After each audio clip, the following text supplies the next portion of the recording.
కాకినాడ నగర ప్రజలకు 2025 సంవత్సరం సుఖ సంతోషాలు అష్టైశ్వర్యాలతో ఆనందమయం కావాలని న్యూ లైఫ్ చర్చ్ వ్యవస్థాపకులు ప్రముఖ దైవజనులు ఎల్చూరి పాపారావు ఆకాంక్షించారు. కాకినాడ నూకలమ్మ మాన్యంలో గల న్యూ లైఫ్ చర్చ్లో న్యూ ఇయర్ ఆరాధన ఘనంగా నిర్వహించారు. చర్చ్ పాస్టర్ మనసయ్య దైవ ప్రార్థన చేసి ఆరాధనను ప్రారంభించారు. చర్చ్ క్వైర్ స్తుతిగీతాలు ఆలపించారు. సంఘ కాపరి మానసయ్య వాక్య పరిచర్య చేసి దైవ వర్తమానాన్ని అందించారు. చర్చి వ్యవస్థాపకులు దైవజనులు ఏల్చూరి పాపారావు మాట్లాడుతూ 2025వ సంవత్సరం నగర ప్రజలకు శుభప్రదం కావాలని ఆకాంక్షించారు.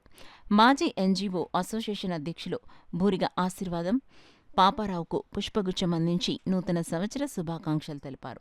అనంతరం చర్చ్, స్త్రీ సమాజ నాయకులు న్యూ ఇయర్ కేక్ కట్ చేసి సంఘస్థులకు తినిపించారు. ఈ కార్యక్రమంలో పెద్ద సంఖ్యలో సంఘస్థులు, మహిళలు, విశ్వాసులు పాల్గొన్నారు. కాకినాడ పట్టణ ప్రజలందరికీ 2025 సంవత్సరపు శుభాకాంక్షలు నేను తెలియజేస్తున్నాను.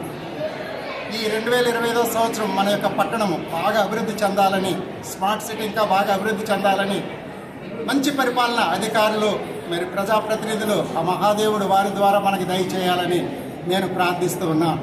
I once again convey my New Year greetings to each and everyone in this wonderful city, Kakinada. God bless you all.